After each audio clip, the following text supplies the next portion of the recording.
রিয়াজ, এই সম্মেলনের সবশেষ কি তথ্য আছে আপনার কাছে? আসিফ, সম্মেলন চলছে সকাল 10টা থেকে, বিভিন্ন সেশন হচ্ছে হোটেল ইন্টারকন্টিনেন্টাল বিভিন্ন কক্ষে, কিন্তু এই আজকের যেই সামিট, সেই সামিটের কার্যক্রম চলছে। আমরা যেই হলরুমে আছি এখন, সেখানে সকালে আসলে যে সেশনটি ছিল সেটি হচ্ছে স্টার্ট আপ কানেক্ট সেশন। সেখানে কথা বলেছেন বাংলাদেশ ব্যাংকের গভর্নর, বিনিয়োগ বোর্ডের চেয়ারম্যান সহ বিভিন্ন বক্তারা। সেখানে আমরা যে বিষয়গুলো দেখতে পেয়েছি যে আসলে তারা যেমনটা বলার চেষ্টা করেছেন যে বাংলাদেশের এই বিনিয়োগ বাড়াতে, অর্থাৎ বিশ্বব্যাপী যে বিনিয়োগের যে আসর আছে এখানে বসেছে, সেখানে আসলে বিশ্বের প্রায় 50টি দেশের 550 বিনিয়োগকারী এই সেশনে অর্থাৎ এই সামিটে অংশগ্রহণ করবেন এবং তাদেরকে বাংলাদেশে বিনিয়োগ করার জন্য কিভাবে আকৃষ্ট করা যায়, তাদের কিভাবে আস্থা অর্জন করা যায়, সেই বিষয়টি কিন্তু লক্ষ্য রেখে আসলে সরকার কাজ করছে।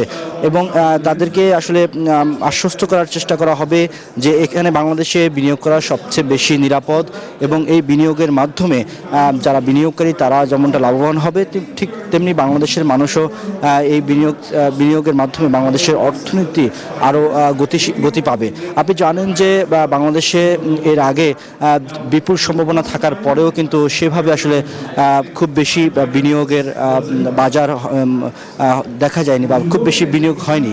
অর্থাৎ প্রতিবেশী দেশগুলোতে প্রচুর পরিমাণে বিনিয়োগের হলেও আমাদের দেশে আসলে সেভাবে বিনিয়োগ হয়নি। সেই বিনিয়োগের জায়গাটি আসলে বড় করার জন্য বা বিনিয়োগ বাড়ানোর জন্যই কিন্তু এবারের যেই সম্মেলনটি হচ্ছে, সেখানে আসলে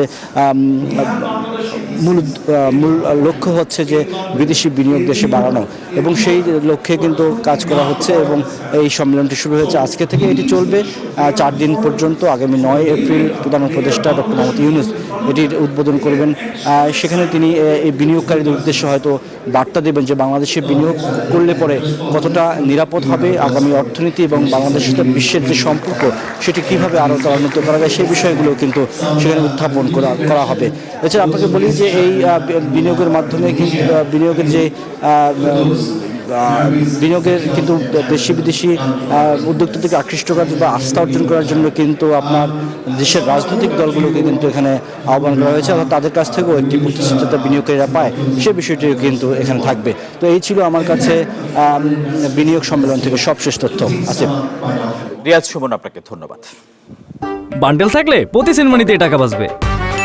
বিকাশ সেনমানি বান্ডিল কিনে জিতুন প্রতি লেনদেনে।